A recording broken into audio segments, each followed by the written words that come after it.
every coach in America is going to say how excited and how happy they are with their recruiting class, right? Because if you don't say that, your fans think that you didn't do a good job.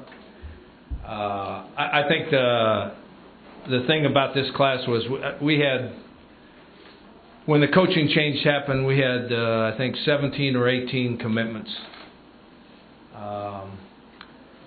And after the coaching change in the transition period, every one of the commitments was questioning whether they wanted to stay committed or not, which is normal in that kind of situation.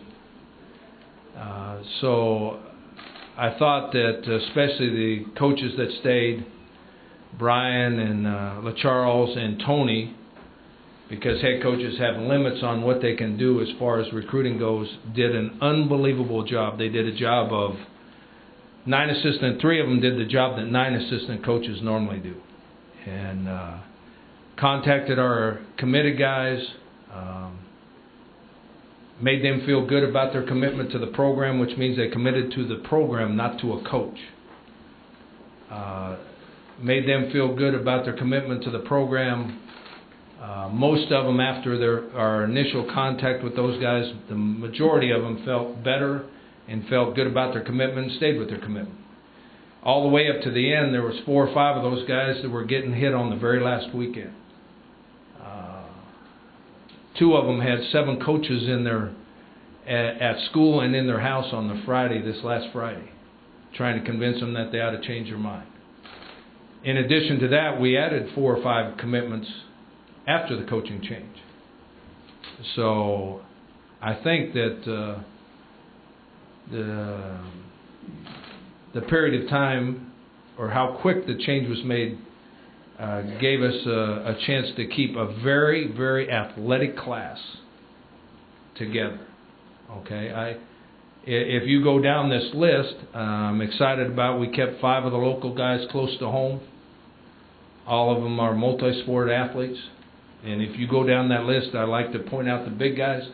We have 4 offensive linemen there that every one of them, it's athletic ability, not just size, that they were recruited to begin with. And they will be giants someday. I think 2 of the 4 play basketball and start on their basketball team. We've got a couple of the skilled guys that are fast. I mean, they're 10-6, 700-meter guys. But the biggest thing about this whole class is that we recruited athletes that can play several positions. If you look at the DBs, both those DBs were running backs. If you look at the wide receivers, they either played safety or corner, or some of the wide receivers played linebacker on defense. All the big guys played both ways on offense and defense. Either tight ends played both ways. Not only are they good receivers, they're good blockers, and they play defensive end on the defensive side. So the best thing about this class is that it's very, very athletic. And most of these guys won't like to hear this, but they've signed already. It's a class that can be adjusted to fit your needs in a program. They might have been recruited as a linebacker, but there's a chance if injuries happen or something, they might have to play defensive end. Or some of those running backs, if we have a wealth of running backs, some of them might be DBs. Or some of those DBs, if we have a shortage of running backs, 2 of those DBs, one of them was a 1,300-yard rusher. So if you had a shortage at running back, you could put him at running back and make him a tailback. So not only are they good athletes, it makes your team, it increases your team depth automatically at a bunch of positions, not just 1 or 2. Okay. Now what do I do? Questions? Questions. I was talking to a lot of the local guys today, and they mentioned how getting to know you, they felt for you the same way that they were attracted to Brady. What does it mean to you to know that these guys like your program with you on top of it just as much and maybe even more than the previous owner? Owner? God, hey, I'm the owner. I think most of those kids committed to the program. I think that's why they stayed with the program. Now, a couple of the local guys, we actually got to commit after the coaching change. But I think they're committing to a school and an athletic program. I don't think they're committing to any coach. I think sometimes the coach is important, but to be honest with you, the position coach is more important than who the head coach is, because the position coaches spend the most time with them. And, a lot of our position coaches weren't in place at the time. So most of these kids on this list now, some of them I actively recruited. When I was an assistant coach, I recruited 7 of these guys. So I would have been really, really embarrassed if those 7 didn't stay with their commitment. But the rest of them, I think, committed to, I think all of them committed to San Diego State. They committed to the package that we have here. They committed to the school. They committed to the community. And then they committed to the football program. I don't think they committed to any coach. Now they're ours, and they're going to be committed. I'll promise you that. Are there any specific players that have a good chance of having an immediate impact on the team? All of them and none of them. Now I know that sounds like I'm skirting the issue here, but I'm experienced enough at this job that you never point out certain ones, because if you do, those guys don't turn out very good, and the ones you forget to mention, they're the ones that turn out to be the stars. Every one of those kids will be given a chance early in camp to prove that they can play as freshmen. Okay? If they're not going to play a lot, they're going to be redshirted. If they're going to be in the 2 deep and help our team be better, they'll be playing as true freshmen. And every one of them has the same chance. Now, in reality, the closer you get to the line of scrimmage, the harder it is for freshmen to play. Okay, so most linemen always redshirt, because they're, one's 6'7" and he's about 250 pounds and he's weak as a kitten. And 3 years from now, he's going to be 6'7", he's going to be 310, and he's going to be strong as a bull, and he'll be throwing people around. Where a skilled guy that plays wide receiver or running back, athletic ability maybe means as much as strength and maturity. The closer you get to the line of scrimmage, the more you have to be a man, because those boys are big and they're mean and tough up there. That's why I never played up there. Coach, you said you had 17 to 18 commitments before the coaching change. Mm-hmm. Did all of those stay on after the coaching change? Yes, I thought that's why I brought up Brian and Tony and Coach Mack, is that I thought they did a great job. You don't know how hard these guys were hit. Coaches in recruiting, they're vicious, and if there's a little crack, they will jump into that crack with both feet. Several of these guys got contacted by Pac-10 schools after the coaching change. And for a group of coaches to go out there and keep them from jumping to a Pac-10 school just because a Pac-10 school walked in and said, hey, we still love you, for them to do that, I think the coaches did a great job there. But I also think that points it out. These kids committed to a school and a program. They didn't commit to a coach. They liked it here. And if you want to know, the biggest selling point of any program is the players in the program.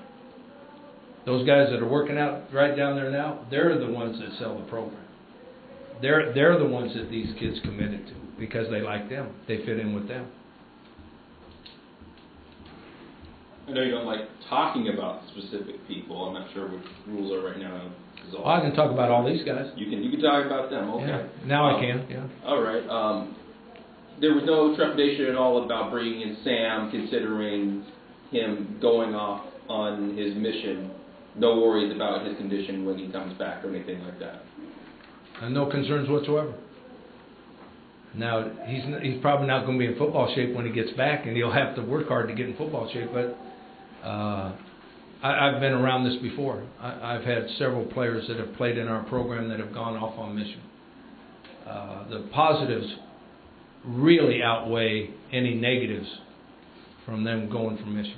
and we could talk about a certain school, but I'm not going to talk about any other school but ours. How the maturity factor and the age factor gives you a huge advantage. So when he comes back, he'll be potentially a much better football player than when he leaves on his mission. Anytime you bring in a guy with the last name Sayal, you immediately have to feel kind of good about it, right? I mean, obviously you recruit for more than just his name, but talk about Micah's skill, even when you open up a program and your coach team like, Sayal, we better get out of here. Micah's a good football player in his own right. I think sometimes a name puts more pressure on you than it should. So he's a linebacker in our program. I don't care what his last name is. And the last one for me, any disappointment at all about Christian Hayward being so close to him and then not being able to get that at the last moment? We recruited a lot of players that went someplace else. I mean, when you start recruiting, you recruit 100 and some players. I mean, you can sign up to 25. You probably offer 50 to 60 or 70 scholarships. So guess what? There's a lot of players out there that we initially recruited that went someplace else. So there's no difference with him and anybody else. Coach, you mentioned the multiple positions team running through this class. Is that kind of a specific characteristic of this group of guys, or is that a philosophy that you like to look at when you recruit? Well, that was a philosophy that was here with the former staff, and that's a philosophy that will continue. The game is getting faster, more athletic. The big brutes that just bump into each other and knock each other around, that's going by the wayside. It is becoming a much more athletic game, so you recruit athletes more than you recruit big brutes. And so that's a philosophy that most teams that want to be good adhere to, and we will too. I mean, we're going to take athletes before anything else. Even in the offensive line, where you really have to have some size and bulk to you to perform well, even in the offensive line, we're going to take athletes that have the potential to be big. We're not just going to take big guys because we need big guys. I'd much rather have a 275-pound athlete out there than a 350-pound slug. Okay, so, and in high school, if you look at those kids, none of those kids are just gigantic kids. But come back 3 years from now, every one of those offensive linemen will be giants in 3 years. And they'll still be able to move their feet and run and change directions. And if you watch them on film, they're finishers too. Y'all know what that means? When they bury you, and they enjoy burying you. We're not going to recruit any linemen that don't do that either. Guys that stand and look pretty in a damn uniform, they can play for someone else. You also mentioned a number of these guys play multiple sports. Do you actually go out and watch a kid who's a basketball player? Yes. I think, now I'm going to show my age. I think a multi-sport athlete has much more potential than one that has been convinced that if you only play one sport, it'll get you to the top. In football especially, I think there's some individual sports that might be true because you have to be so skilled. But in football, a guy that plays multiple sports is going to be a much better football player when he gets down to one than a guy that's only played football.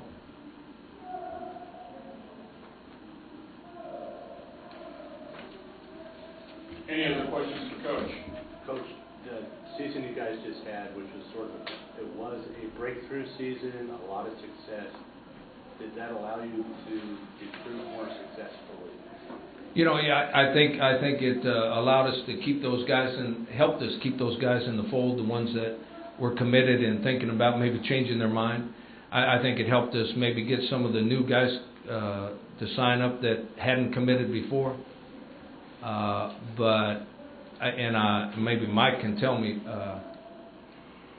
we had 10 to 12 of those committed at the end of the summer. So that was way before the season. So once again, they're committing to a philosophy, a program, and a school. How do you compare this class with last year's class? I looked at a couple of recruiting agencies that rated last year's class with 13 3-stars and 1 4-star. This year there's 13 or 14 3-stars. How can you compare the two? Is this a better class or? Yeah. I won't be a smart aleck. Those stars are, the system of rating recruits is by guys trying to make money. Okay? And I'll tell you a quick story. I have a friend that's a head coach at another school that had a commitment from a young man, a defensive lineman in LA that was a 2-star guy when he was committed to his school. 10 days before he signed the letter of intent, he changed his mind and went to another school of a bigger name school. And when he signed, he was a 4-star guy. Okay, so when he was recruited to the one school, he was a 2-star guy. By the end of recruiting, after he decided to go to a top 10 university and football team, all of a sudden he became a 4-star guy. So without me saying it, does that tell you what I think about that damn system?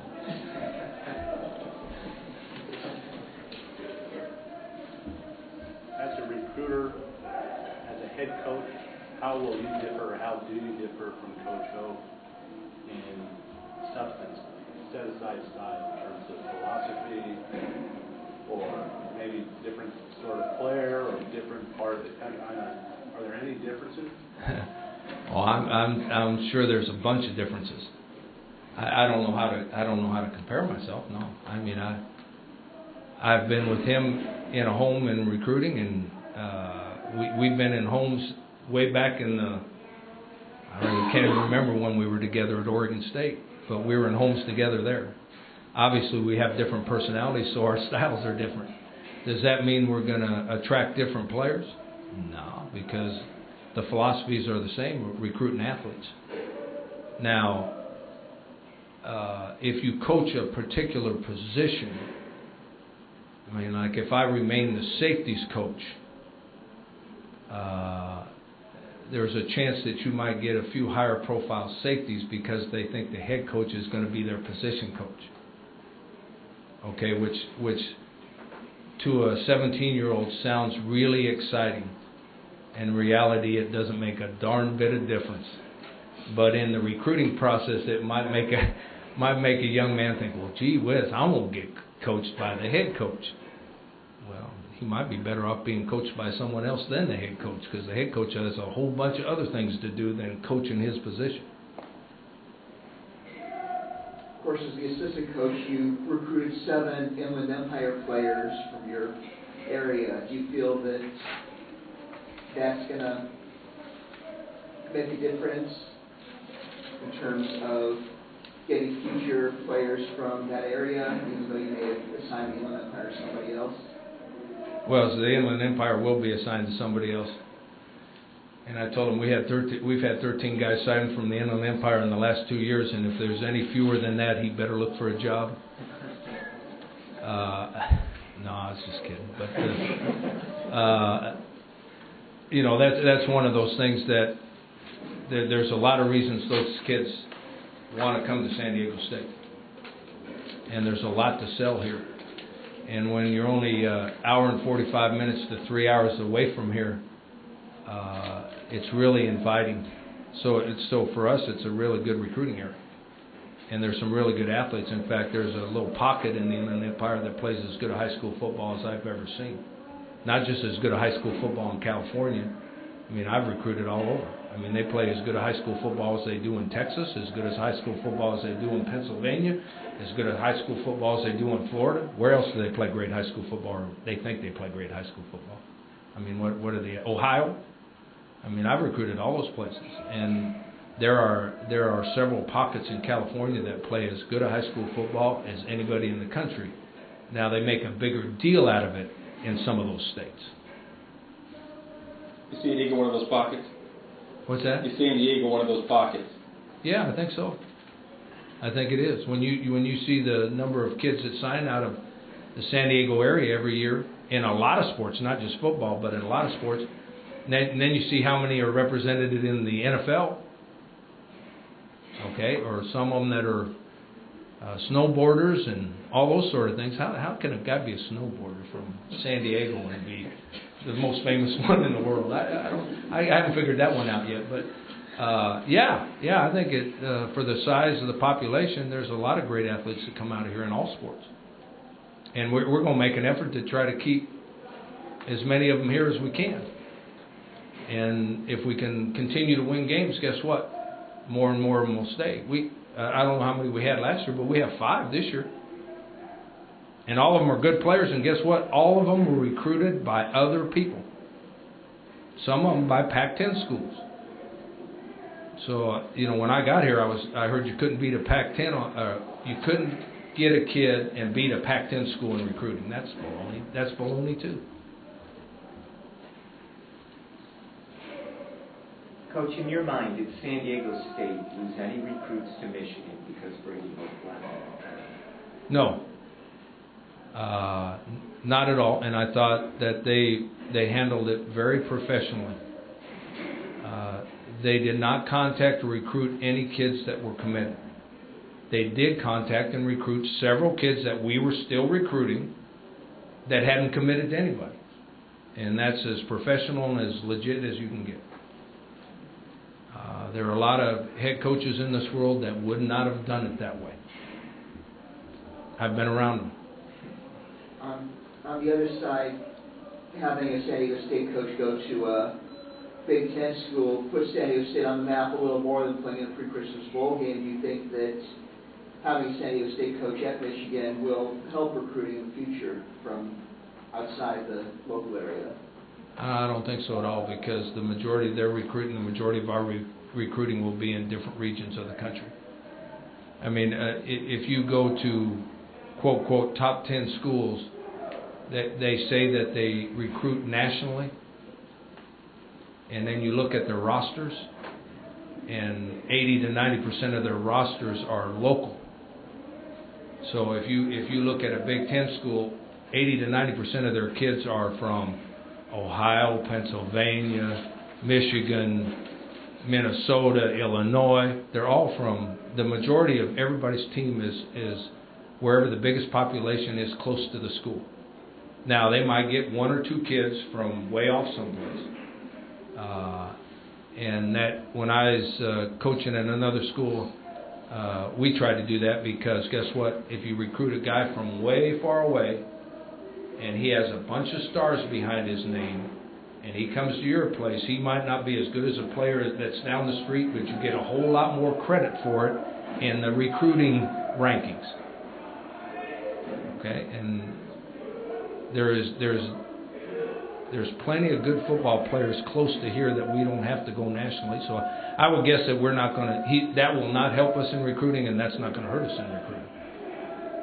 And I would guess that there will be very few, if any, head-to-head competitions on a recruit.